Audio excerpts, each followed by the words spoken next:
Oh, And I'm so sorry. they had to take out a That's piece of disease.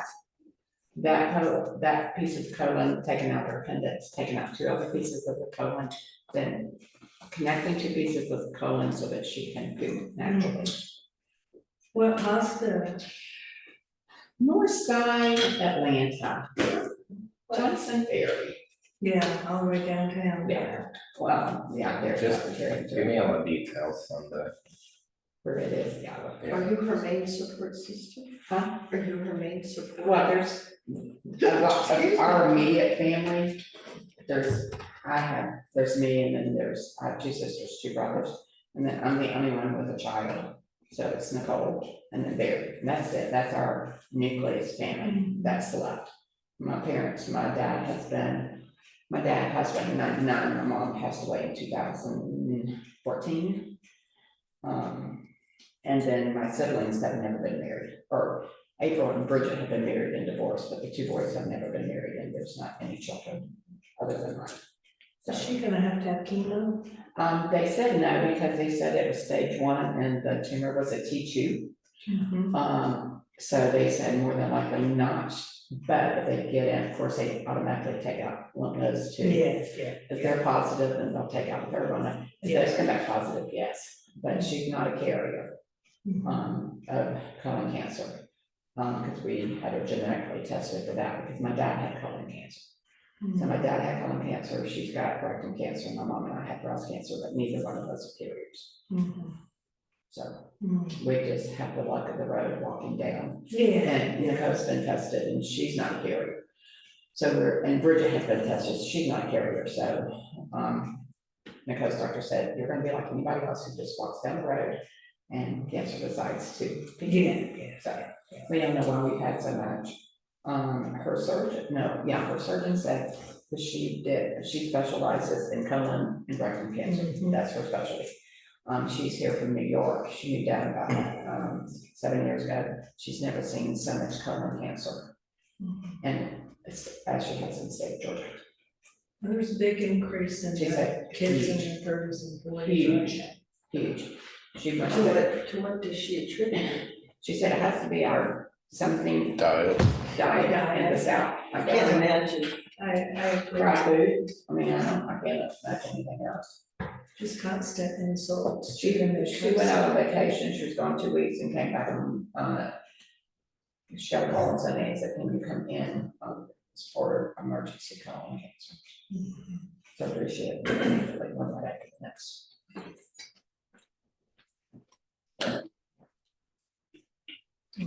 Well, I'm gonna stop whining about my hangnails. Dang. It's humbling, it's always so humbling. You just don't, we wouldn't have found all this out if she hadn't decided to have, blood sugar count at 825 in August. She rushed to hospital. Yeah, so we got all kinds of things, but God is good and he'll be with us through the whole thing, and lots of prayer warriors going on, so I mean, that's the great thing about being in a Christian school, you can walk in and say, hey, pray for me today. And they stop and pray right then, and I'm like, not quite adjusted to be enslaved on me to pray, but I'm getting there. I'm getting there. That happened to me in a lawn and garden place once. Over a weed whacker, cause That's interesting. well, I had brought it in, they were gonna fix it, they said, lady, you fried this, I burst into hysterical tears. When was that? It was after Morgan So died. it was the first time I had tried something and We I, cried at the DMV, we cried. it was an places. oil gas mixture, but I didn't choose the right container or something. Anyway, so, and he, of course, he didn't, lady. So he brought me inside and told me, don't buy these because they're real expensive, go to Walmart. And then he said, could I be, I'm just, He said, can I pray over you? I said, sure. My solution was hire roll service. You were not meant to do that work, Sylvia. You were just putting your energy someplace that didn't need to go. I was determined. I know, you were very, you were determined. Yes, You that's were right. the term. I was stubborn. You were determined. I can do this, I can do it. But that was a bad scene. I don't usually get hysterical. You don't anymore. She speaks the truth. No, you don't. No, I know, I know you didn't. And you didn't before. No, you no, did. that's not my nature. You did not. Stoic German. Yeah, I know you are. Okay. Stubborn. Orient us, please. Alright. 2 classes, what's the goal? 2 classes, Two more, this and one more? this and 1 more, that's the Okay. goal. All right, I'm in. And we have a little bit of a break, we'll talk about what we wanna do next, I'll probably have to start prepping. Are we on the fig or the loaf? Yeah, we're in the middle of that. We're gonna go towards the fig, we're gonna start making that transition to 14, 'cause there's a lot. Chapter 13. A lot to do. 13. Okay, are we on the lesson of the fig tree? Yeah. Right in the middle where it says, rationally critical.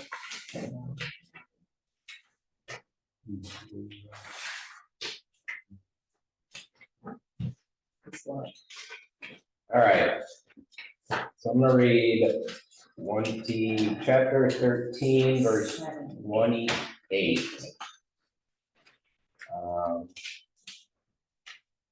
From I'm the, sorry, I wasn't listening, could you tell me? I'm gonna do Mark 13, starting with verse 28. From the fig tree learn its lesson. As soon as its branch becomes tender and puts forth its leaves, you know that summer is near.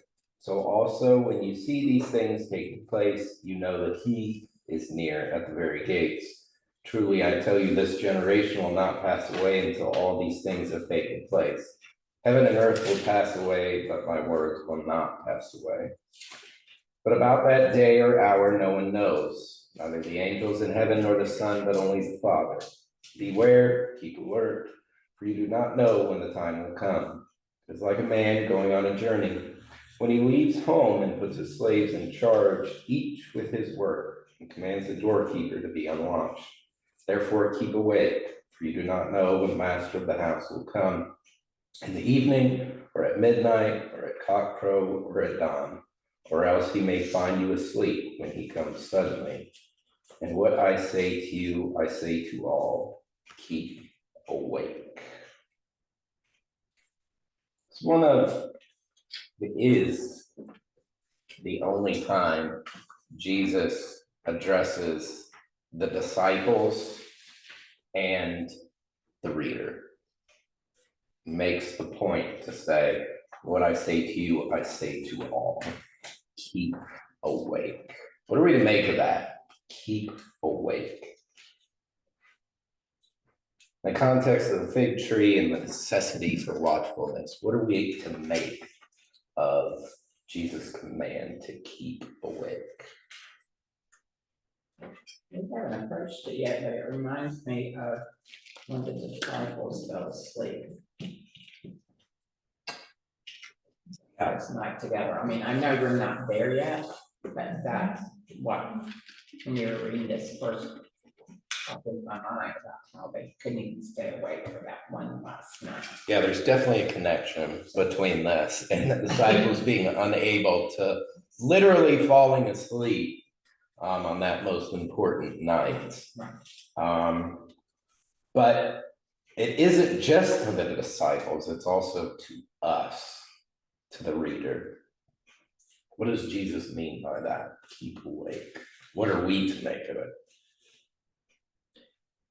Stay faithful. Yeah, I definitely think there's that aspect of Be vigilant. faithfulness. Vigilant in what? And don't get lazy, be awake, be ready. What does being ready look like? I have no See, this idea. text, this is gospel reading for Sunday.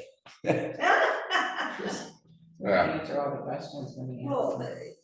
the devil's scampering around too, so be wary, I think also of temptations and the complacency, and tying that to the faithfulness. Because at any time, the end could be here, not necessarily heaven, but we could just die, and so it's, that's our end. Yeah, I mean, I think we could take part of it in that spiritual faith type way, but I think that's only half of it and kind of a cop out. You know,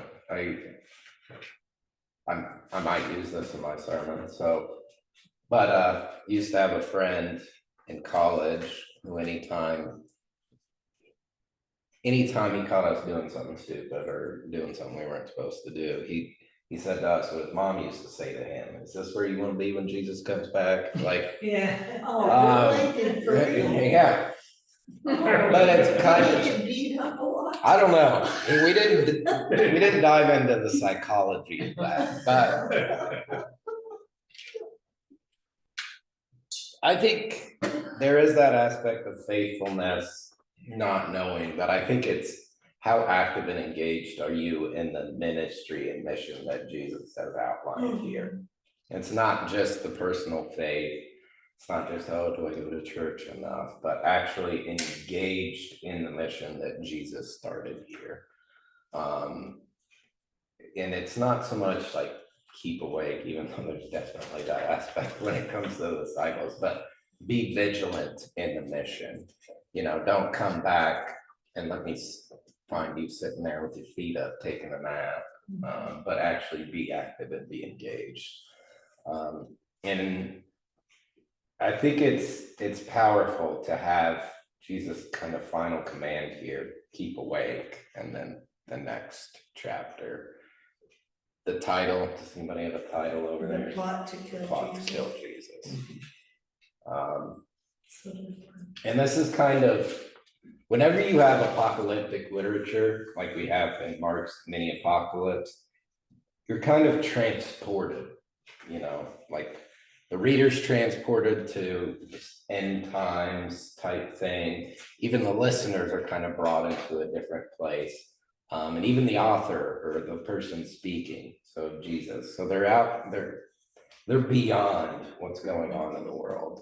But chapter 14, immediately we're regrounded in what is to come. And I like what Shed Myers has to say about crucifixion in chapter 14, known as the passion narrative. And I'm going straight from the notes I had for y'all because I don't want to get lost in some interesting thing that I found that I didn't give you. Known as the passion narrative, it is an intensely political drama filled with conspiratorial backroom deals, covert action, judicial manipulation, prisoner exchanges, torture, and summary execution. Unfortunately, these raw themes tend to be suppressed by traditional theological interpretations and pious liturgical reproductions of Holy Week. Yet we cannot understand the hope this story bears unless we come to terms with its tragedy.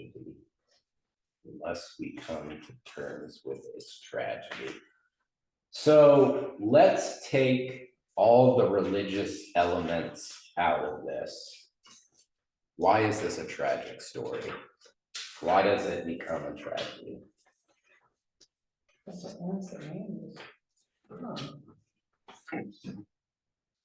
Because an innocent man was killed? I mean, if you want to take all the religious and you take the fact that, okay, Jesus was just an ordinary man.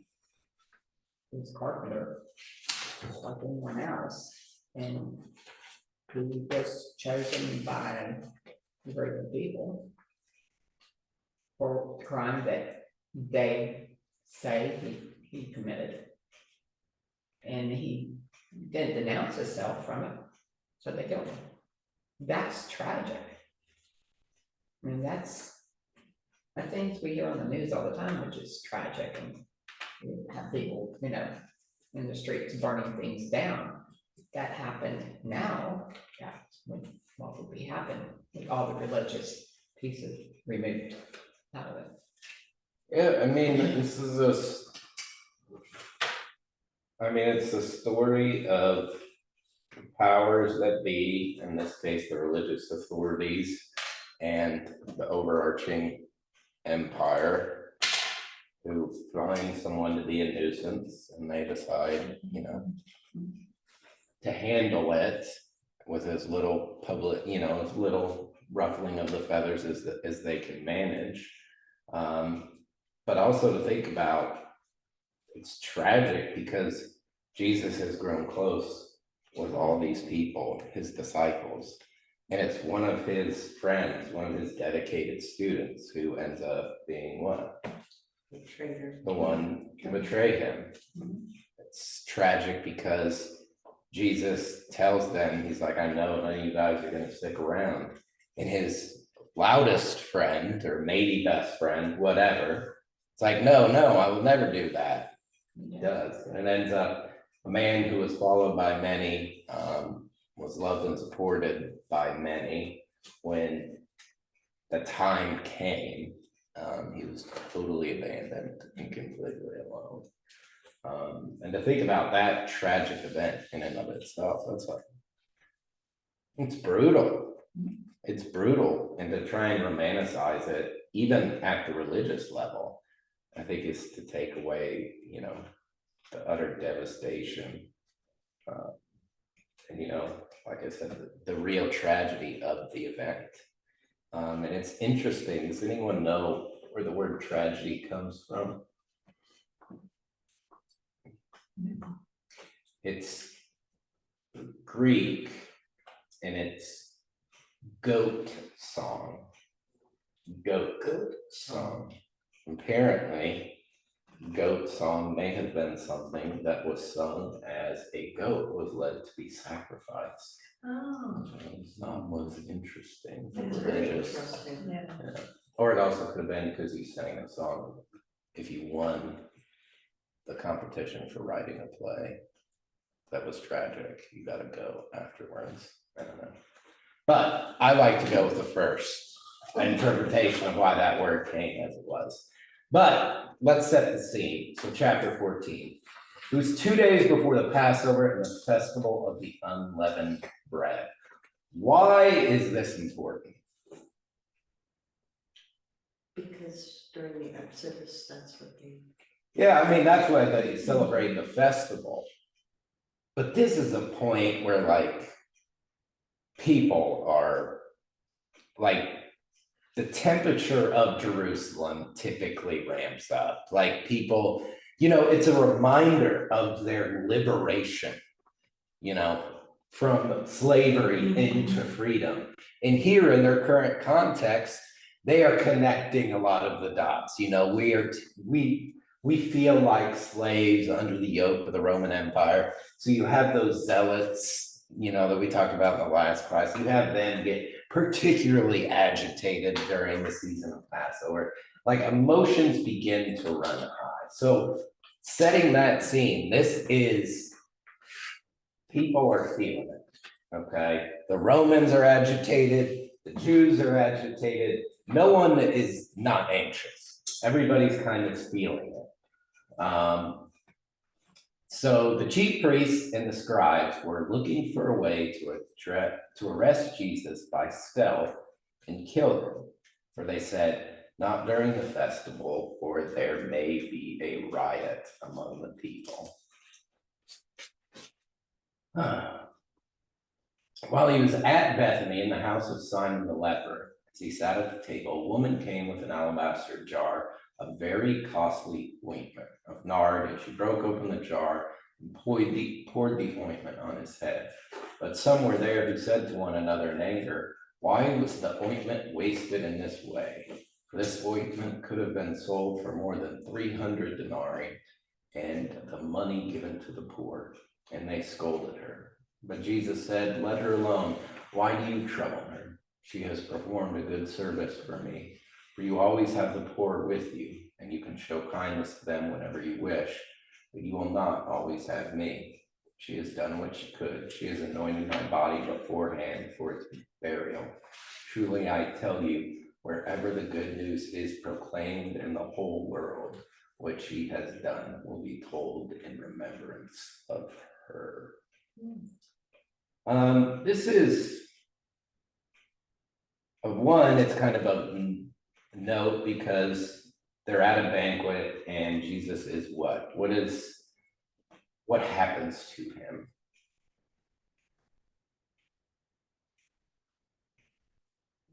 When she anointed him, She anoints him. Who gets anointed? Jesus. Who else? Kings. In Kings general, are yeah. anointed. Messiah literally means anointed one. So in some ways, there's like this, it's this allusion to like Jesus is the anointed king. And what's interesting here is of all the people that are around Jesus, who are the ones who typically seem to get it? The poor and downtrodden and disfranchised. Yeah, but also women.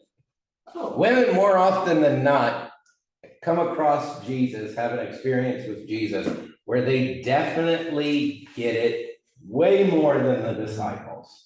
Because here she comes, she's anointing Jesus at this banquet table, and what is their response?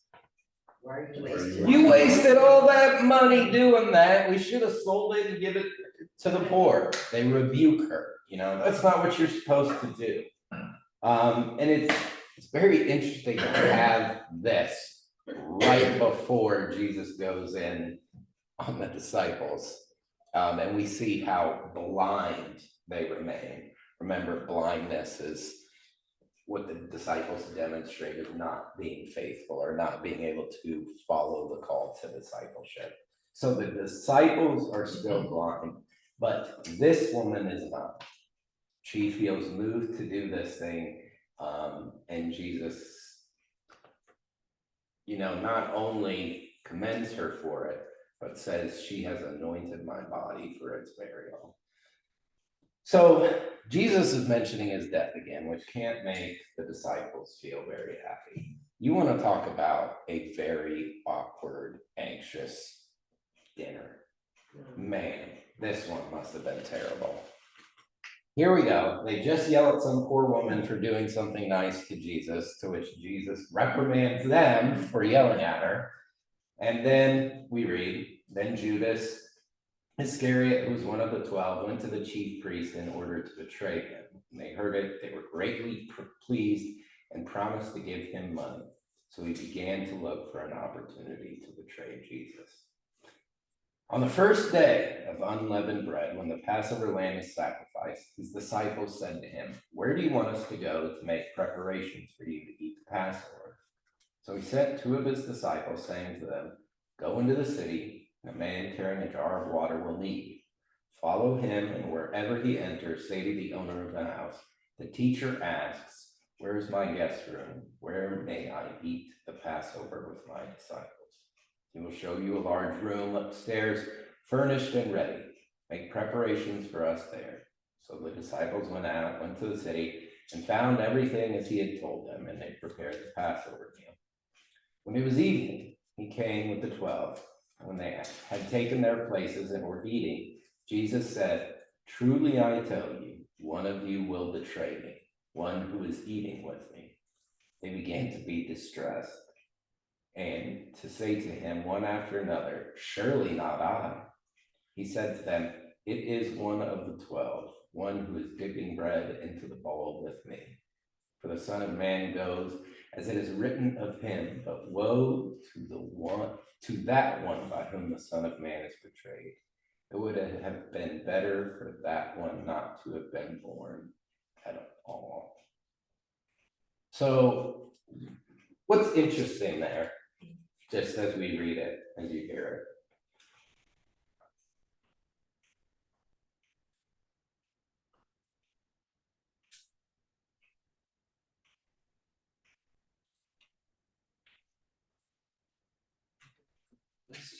Okay, shoot. One is an opportunity to betray him. They all know who Jesus was, right? And So- that's what I don't get, like, why did he have to identify him in the first place? Like, what exactly is the betrayal? It wasn't like Jesus was,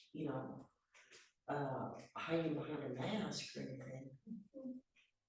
So I think they won't take him in broad daylight.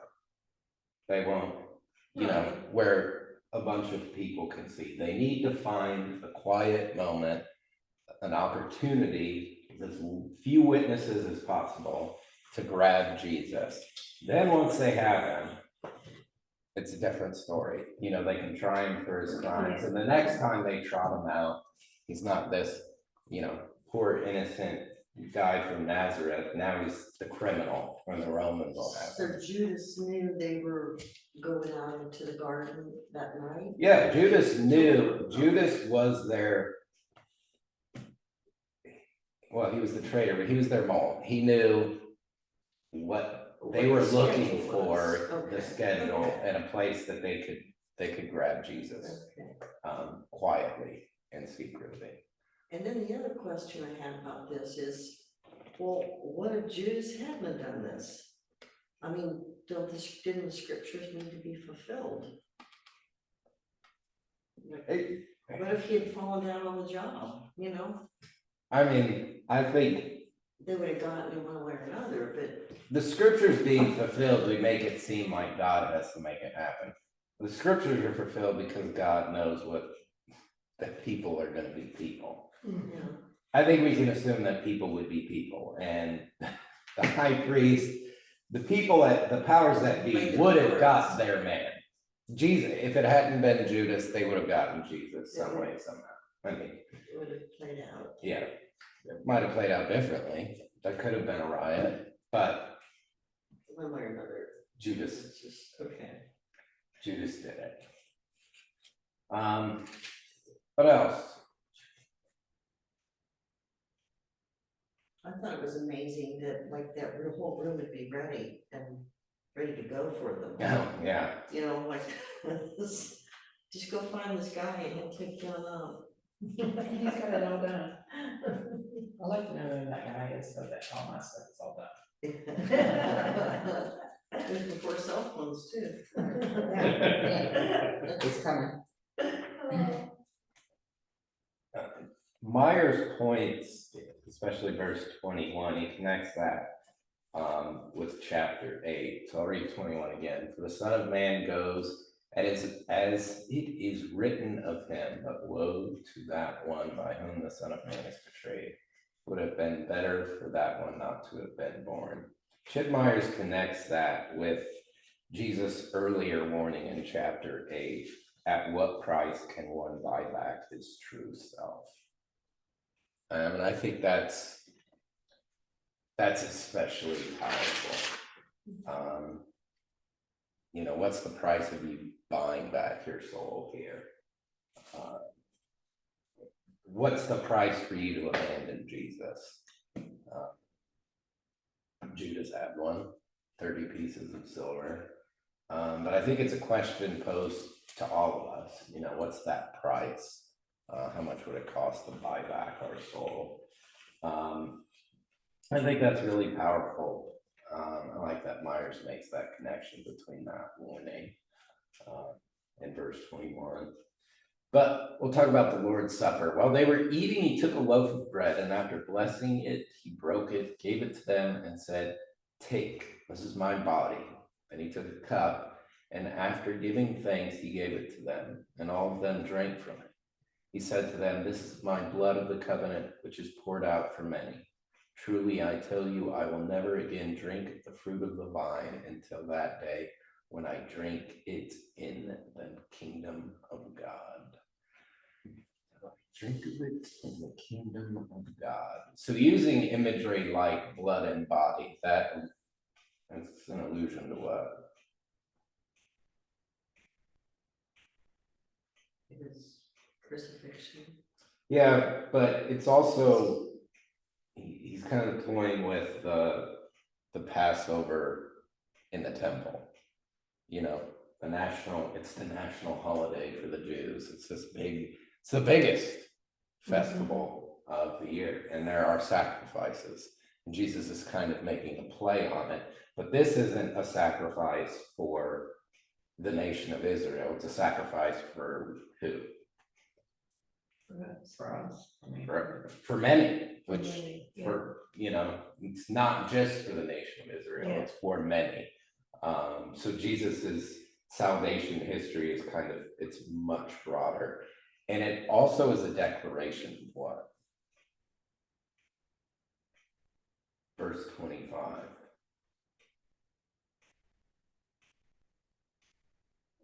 Salvation, or being with God, I'm not sure.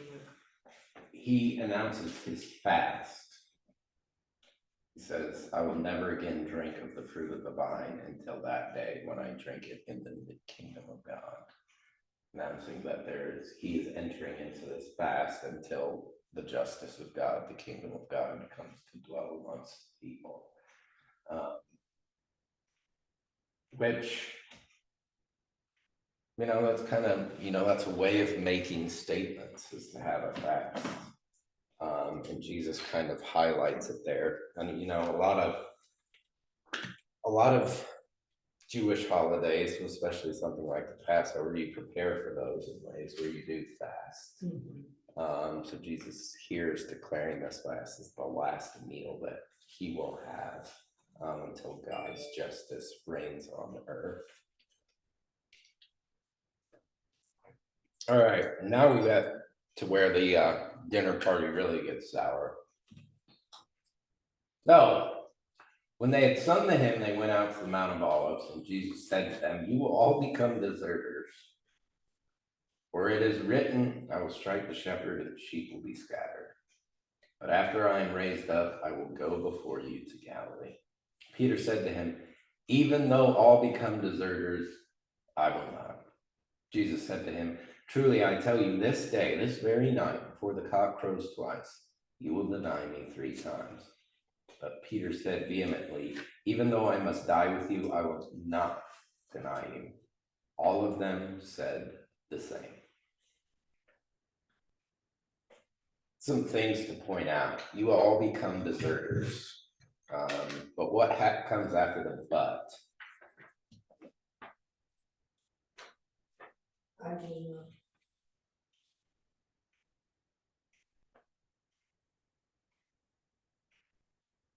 The worst is yet to come. And I won't deny you. Yeah, no. Jesus is telling them, even though you will desert me, I won't desert you. Yeah. You will become deserters, but after I am raised, I will go before you to Galilee. So Jesus kind of alluding to the forgiveness that is there for them already, saying, I know you're going to sin, but I will go out before you after I am raised up. Kind of preparing them for that time. Which in this moment to them means what?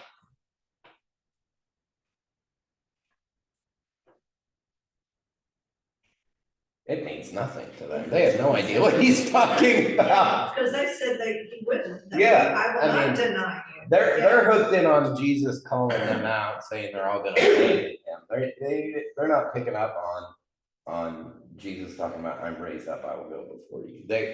It's not just Peter. They all say, we will not desert you. Poor Peter gets a bad rap. It's like he's the only one. But they all said, we won't deny you. So this is still good. I mean, they've been with him years now. Would you say years, months? Yeah, no, Well, years. for a long period of time, and they still do not hear him. Well, that goes back So to, goes that you don't listen to me. How stupid can you? You don't hear me. It's almost like they are deaf. Well, that's, yeah, Because they're not, I mean, he's telling them, and they're still not getting, even at this most crucial time of his life, their life, it's like they're still not getting it. I mean, how many more times do I have to tell you what do you think they're not getting? that he's leaving? I mean, that they're not getting the fact that he honestly knows that his time here on earth is coming to an end, and he needs them to understand what their responsibility is to continue, but they're not getting that because they think what he's saying, is really not gonna happen. I mean, I don't know how, Judas can sit there and have dinner and be blessed by him and not have a look on his face of guilt, and everyone sees that. I don't know how he could have done that. I mean, I know when I was younger and I sat there and I denied, I did not do that. I did not do that. I did not do that. And finally, if you sit around for a while and everybody's having dinner, everybody's laughing about it, and you're all of a sudden, you come clean because the guilt just eats you alive, that you can't hold it in anymore, that I did it, okay, I did it. They all look at you like, you did what? But I don't know how he can not feel that guilt of knowing what he's done and knowing what's gonna happen, because he's telling them what's gonna happen. I would say Judas is the only one of them who is not totally blind and deaf. And I'll expand. None of them can hear Jesus. Mark says, and I like that you're using the language of them being deaf. Mark uses that language of being blind and deaf as being the obstacle to discipleship. Like, if you can't see what Jesus is doing, see what he's calling you to do, hear what he's saying, you're unable to live into that call of discipleship. What they refuse to hear and to see is Jesus telling them he is going to get arrested and murdered and executed. They refuse to believe that's how this story ends. He says it all the time. They reject it. They won't have it. And here he is kind of saying, the time, it's getting ready to happen. Like, something's about to go down. I know it is. And I know you guys are going to abandon me, but after I'm raised, I will go before you. They're still stuck at, this isn't going to happen. This isn't real. They're in denial. And they're blind and deaf. I have thought about Judas a number of times. I think he was the only one who believed that Jesus was going to die. And what has he done to make you believe that? That he turned Jesus in.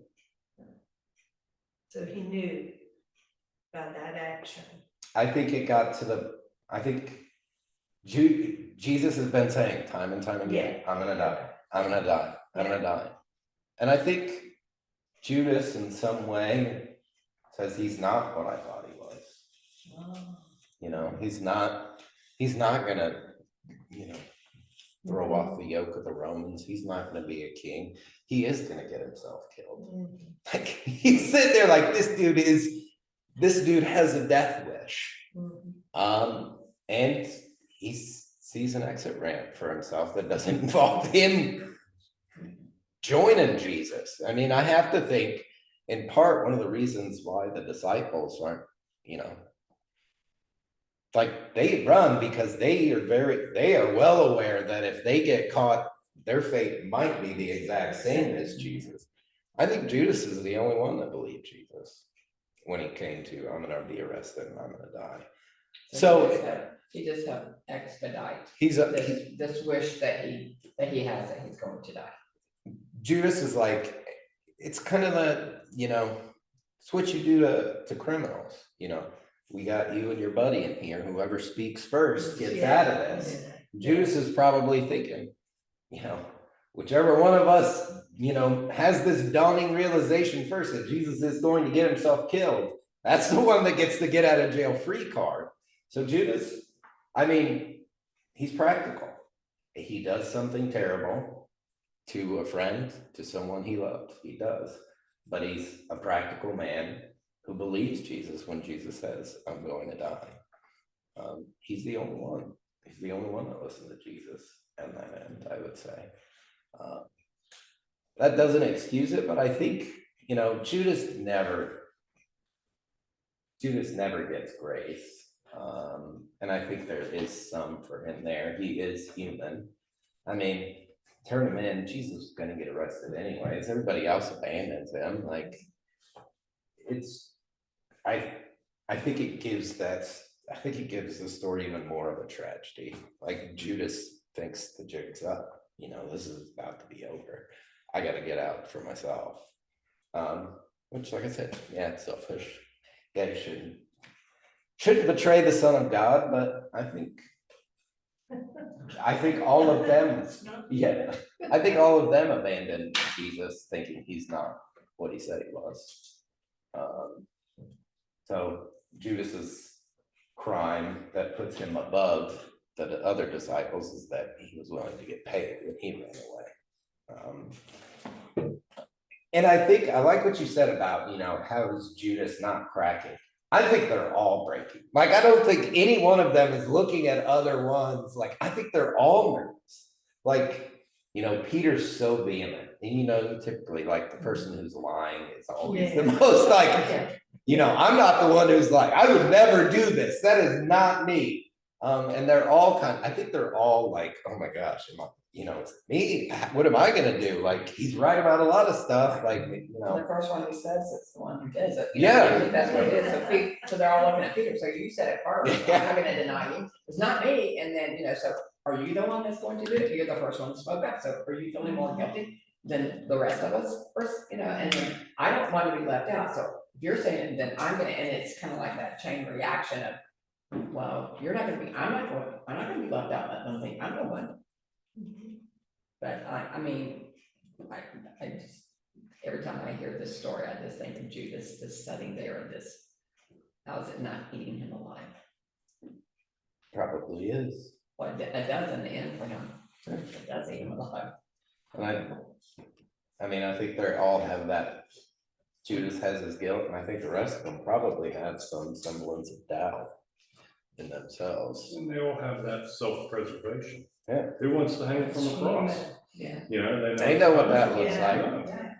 I'll do whatever it takes to Yeah. stay out of that situation. And like that. It's probably like, well, what if he does get arrested? But I think this all, like, That was good. the Bible shares the story, but I don't think there's never been a TV show or movie. And people have the ones they suggest to me. You have to have some really great writing to kind of build yourself to that point of this relationship. I mean, to think of it, it's like a husband or wife or best friends, and someone telling you right before you get ready to go do something that's dangerous or where you're going to be exposed. They're like, I got your back. I'll do anything for you. I got your back. I'll be here for you. And that moment when you need them, they're gone. They're gone. Like, this is brutal. Like, Jesus, I think for this story to truly hit home, you have to view Jesus as a man. More than any other time, Jesus' humanity has to be seen and felt in chapter 14 on. Because it's, I don't know Peter and Jesus' actual relationship, but they have to be close, especially because Peter's name is used so much. And just to, Jesus felt not only the physical pain, like he didn't have special nerve endings because he was the Son of God. He felt all the physical pain, as well as the genuine human pain of, there's nothing now, no friends, no family. And, all I have to look forward to now is dying on a cross, which there's nothing. I like Chet Myers says, he says it much longer, like 3 pages in the book, but wraps it up well. What happens when we romanticize martyrdom, or there is no romance in martyrdom. Mhm. There's nothing to romanticize here about what's happening to Jesus. This is brutal. So, Gee, I mean, I certainly see all of what you're saying about abandonment, but once they captured him, what could the disciples have done anyway? You know, storm the jail doors, or, I mean, Jesus didn't really know what.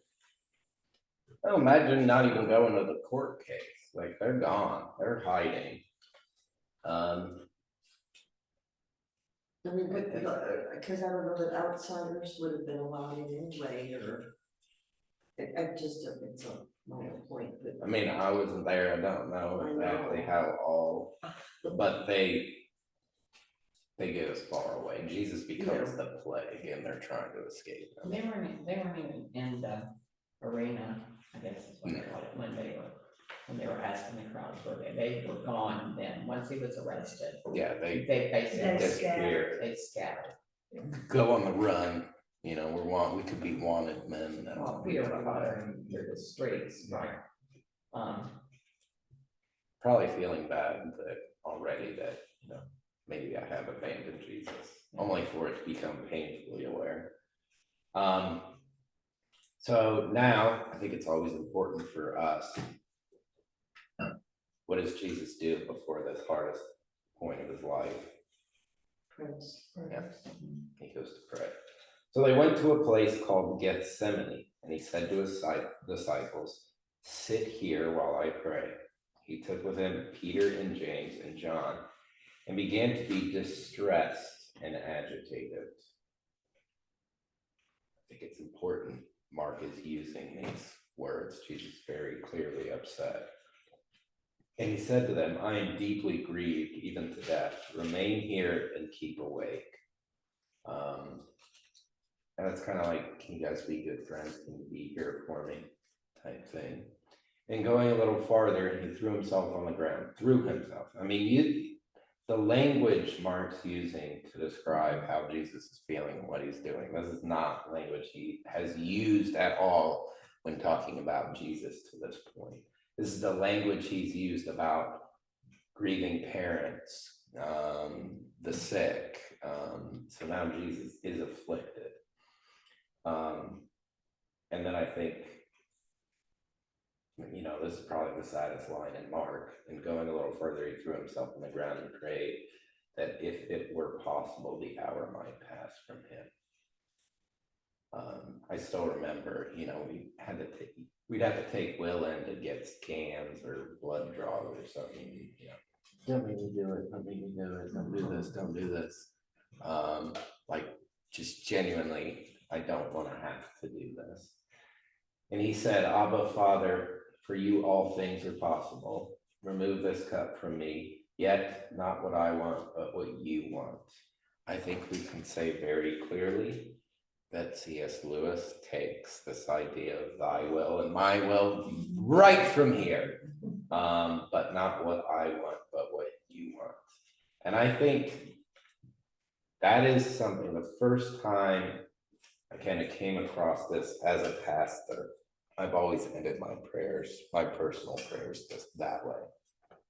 Not what I want, but what you want. And he came and found him sleeping. He said to Peter, "Simon, are you asleep? Could you not keep awake 1 hour? Keep awake and pray that you may not come into the time of trial. The spirit indeed is willing, but the flesh is weak." And again he went away and prayed, saying the same words, and once more he came and found them sleeping. Their eyes were very heavy, and they did not know what to say to him. He came a third time and said to them, "Are you still sleeping, taking your rest? Enough, the hour has come. The Son of Man is betrayed into the hands of sinners. Get up, let us be going. See, my betrayer is at hand." Here they're told 3 times to stay awake, and they can not stay awake. this idea that the hour has come gets us to think about what?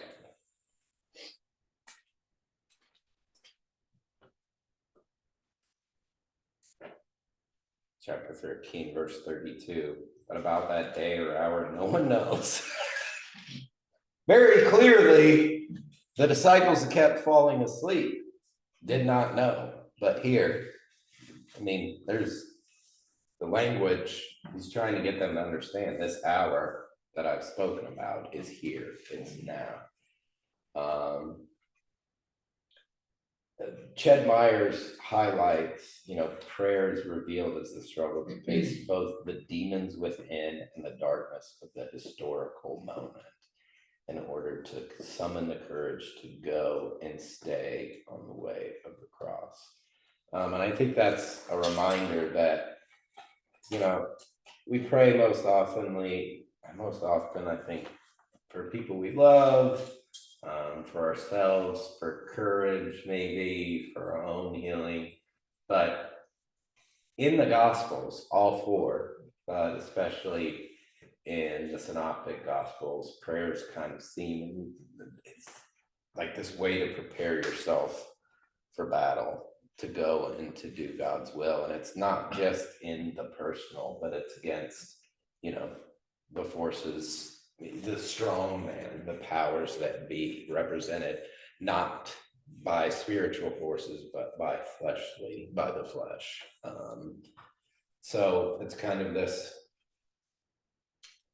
kind of give me courage to do the things that I need done, both within myself and without myself. And it's something, I like how he says not only to summon the courage to go, but to stay on the course, as a reminder that kind of all of us step out on that path of discipleship. Doesn't mean it's not easy to get knocked off that trail pretty fast. What do we make of that it's 3 times?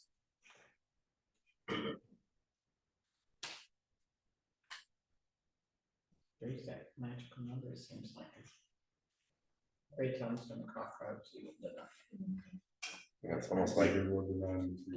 almost like you said you wouldn't deny me, and you can't stay awake 3 times. It really does feel like they're being, maybe some kind of awareness of what, they've been pretty staunch, vehement in this belief that they won't abandon Jesus for the king and stay awake. And it's also, if you're tired, it's easy to fall asleep. Unless what? You're stimulated. And what would be stimulating? I don't know, the idea that this is all about to go down. Yes. Don't you think, like, why is he so upset? Like, maybe that would be something that should keep them awake. Like, Jesus is very clearly not acting himself. He seems very upset. And that's what I think, that's continued, that blindness, the deafness. They're still totally unaware of what's happening, even though it's like Jesus wakes them up. It's like, all right, this is it.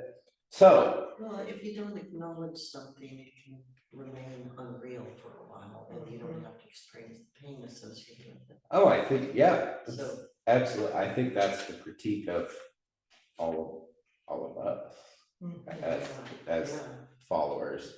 Like, it's the sheep and the goats in Matthew. He moves the sheep to the right and the goats to the left. And it was, when did we see you sick or in prison? And, when did you need water? We gave you something to drink. Jesus said, whatever you've done for the least of these, you've done for me. The question for those who are getting thrown into the hell is, when did we ever see you? It's you choose to see what you want to see a lot of the time. That's why homelessness is always something that people want moved out of the way. We don't want to have to see it. We've witnessed here issues of safety and stuff, but there is that we don't want to see the horrible things that go on. With Will's sickness, there were times I was like, I just don't want to know. Like they would start talking about like in depth of what could happen and what side effects. I'd just be like, Lauren, you're sitting in for this. I just don't want to be here. I don't want to go. Like out of sight, out of mind. If I don't hear about it, I don't have to know about it. Like just ignoring the issues. What's worse, actually being blind or choosing to be blind, actually being deaf or choosing to be deaf. And the disciples are choosing. They're choosing to ignore. This is too much to bear. Yeah. Yes, and if you speak it or hear it, it becomes truth. Yeah. And they didn't understand yet, even though he gave hints that he would rise again, that would just lights out dirt now. I mean, I think Jesus' frustration comes from he keeps telling them, and they won't take it seriously, or they won't open their eyes, they won't open their ears, because they don't want to. They want Jesus to be who they want him to be. When he starts talking about the Jesus they don't want, it's like, nope. La, la, la, la, la. That's what they do. And now, kind of as we were alluding to, they can't ignore it anymore. It's here. So immediately while he was still speaking, Judas, one of the 12, arrived, and with him there was a crowd with swords and clubs from the chief priests, the scribes, and the elders. Immediately, what kind of stands out?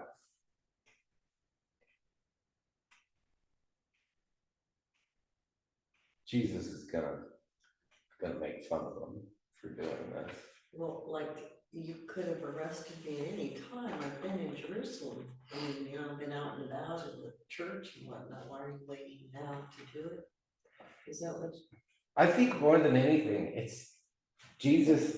They come with swords Oh, and clubs. Yeah. Yeah, Yeah, and a crowd, I mean, Like like he was one man, and they're coming with an army. they're terrified of someone who's showed no history of violence Yeah. whatsoever. Right. But here they come. Now the betrayer, Judas, had given them a sign saying, "The one I will kiss is the man. Arrest him and lead him away under guard." So when he came, he went up to him at once and said, "Rabbi," and kissed him, which that part's brutal. Yeah. Not even Jesus, but the teacher. Then they laid hands on him and arrested him. But one of those who stood near drew his sword and struck the slave of the high priest, cutting off his ear. And Jesus said to them, "Have you come out with swords and clubs to arrest me as though I were a bandit? Day after day I was with you in the temple teaching, and you did not arrest me. But let the scriptures be fulfilled." All of them deserted and fled. They come prepared to do violence. And very clearly, Jesus sets the tone to do what? I will not respond to you the way you expect people to respond. There's kind of, as I go through this, kind of two people really stick out to me in modern times as examples of kind of what Jesus, people who tried to embody the life that Jesus called us to, not to perfection, but in their own ways, at times in which this really shined. And those two people are Dietrich Bonhoeffer, who we'll talk a little bit about him and the cost of discipleship, but also Martin Luther King Jr. and the idea of nonviolence. And I think it's telling the mountaintop sermon he gives night before he dies, or the date, I can't remember which one. But he says, "Well, I don't know what will happen." This is Martin Luther King Jr. "We've got some difficult days ahead, but it really doesn't matter with me now because I've been to the mountaintop and I don't mind. Like anybody, I would like to live a long life. Longevity has its place, but I'm not concerned about that now. I just want to do God's will. And he's allowed me to go up to the mountain, and I've looked over and I've seen the promised land. I may not get there with you, but I want you to know tonight that we as a people will get to the promised land. And so I'm happy tonight. I'm not worried about anything. I'm not fearing any man. My eyes have seen the glory of the coming of the Lord, which is particularly powerful, especially because You think he he knew? dies. You think he knew? I think he knew people. I think he And knew he somebody knew was it gonna was- kill him. He knew people hated him. Yes, and there And was some wanted to violence kill him, around but it. yeah. Yes. And I think that, you know, we can't romanticize it. And I think when you look at people like MLK or Dietrich Bonhoeffer, people who I think did exactly what Jesus, you know, they battled their own personal demons. They, you know, they struggled with their own personal faiths. They were humans. But they prayed and they tried to fight that good fight within themselves and against the powers that be, both kind of embodying that non-violence to the point of death, to the point that they were martyred for those deeds and for following Jesus, I would say, to the cross. But you know, that's a very foreign. What Jesus does here is just so foreign to us as human beings, especially if we have the power to save ourselves from that, which Jesus most certainly would have had. But nonetheless, everybody's gone. It's just such a simple line, but it's brutal. All of them deserted him. Now he's alone.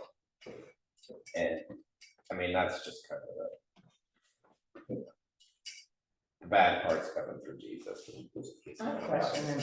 In my text, it says, a young man wearing nothing but a linen garment was following Jesus. When they seized him, he fled naked, leaving his garment behind. Why? So Ched Myers has his little I didn't explanation. notice that until I. I didn't. No, I They never didn't teach did. that in one of the Sunday schools. So this is what Myers had. The man who flees with the other disciples, leaving behind a linen cloth. As will become clear in Mark's second epilogue, the young man fleeing naked symbolizes the shame of the discipleship community, leaving behind the garment, which will become Jesus' burial wrap. This young man, however, will reappear by Jesus' empty tomb, fully clothed in white robes. We shall see this exchange of clothes, as in Jesus' transfiguration, represents both a promise and a challenge to the reader. But at this point, all we know is that everything has gone sour. The discipleship community, as has so often been the case in the history of the church, has bailed out at the first occasion of conflict with the authorities. Its dreams of a new order shattered by the brute force of state power. Jesus, now alone, goes to stand before a kangaroo court with no hope of justice. So we don't know who it was. No. He was a symbol. Same thing. That idea that the young man will reappear by Jesus' empty tomb, both fully and white, which I think should lead us to believe what about him, as Mark would see him.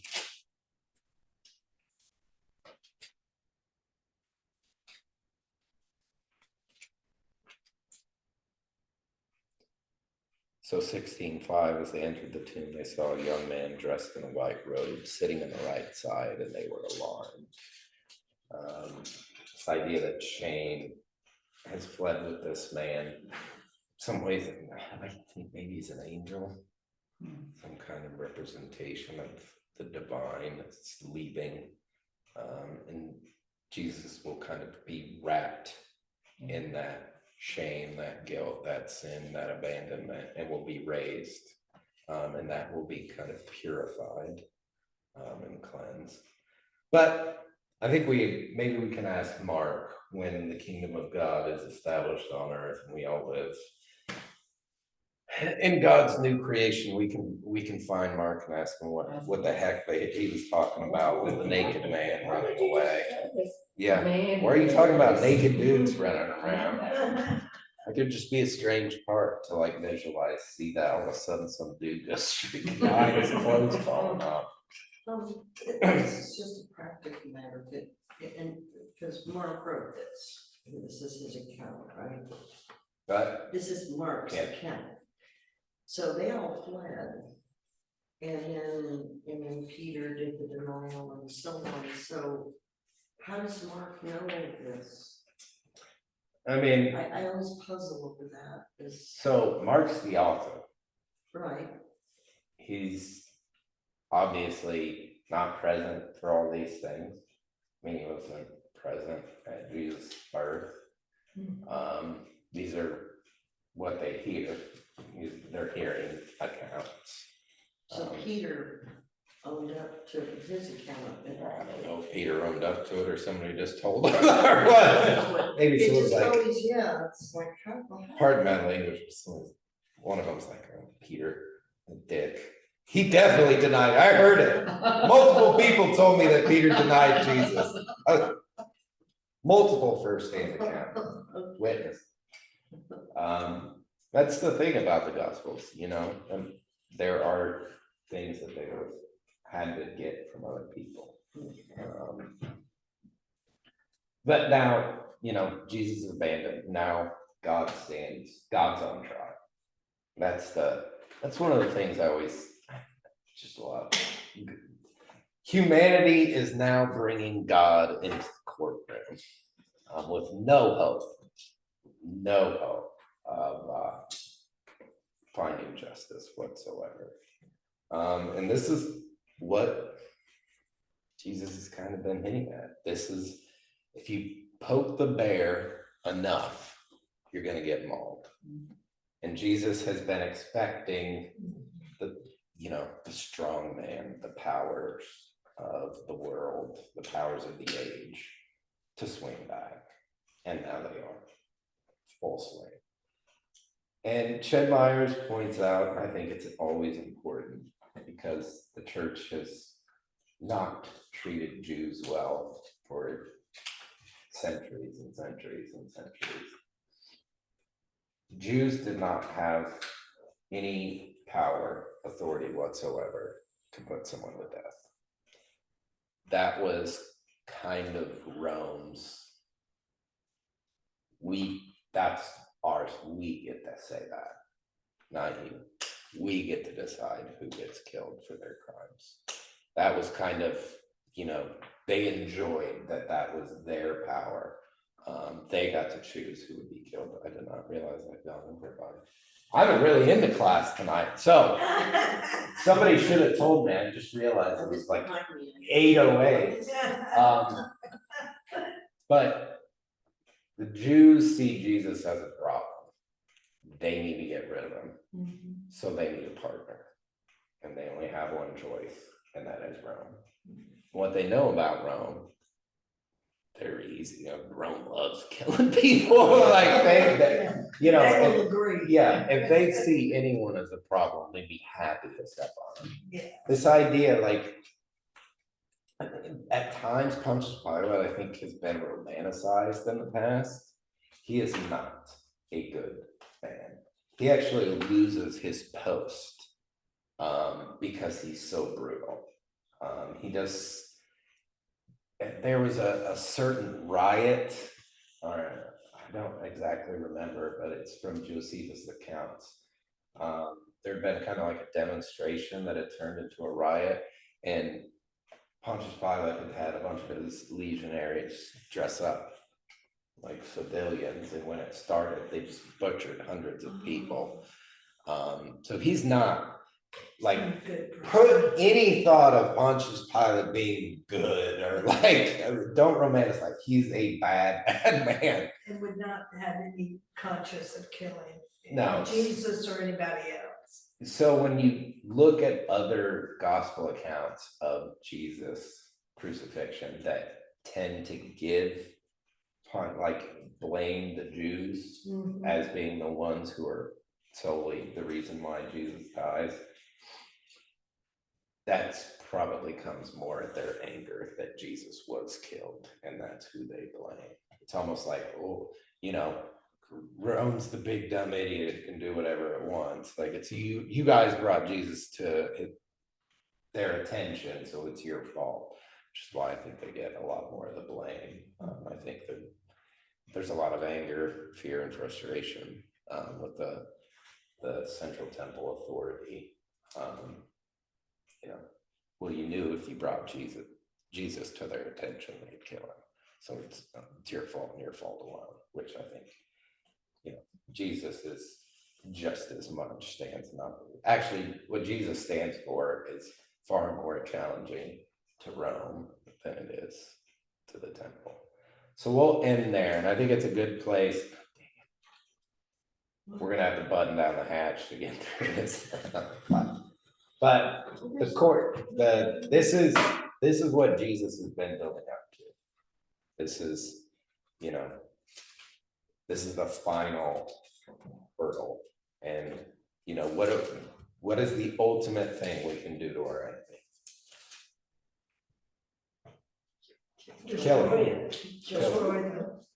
That's, it's like the final, you know, yeah, when nothing else is gonna work, when you're not. They will fear me. Yeah, we'll just kill you and then we can be done with that. When's our next class? Have you decided? I've not decided. Oh, okay, I just. But it didn't- will be, we'll do it after Thanksgiving, Okay. so probably beginning of December. So Gail, have a good one. What should we be reading here just to, so that I can, We're on that March, Mark 14? March trial. There it is.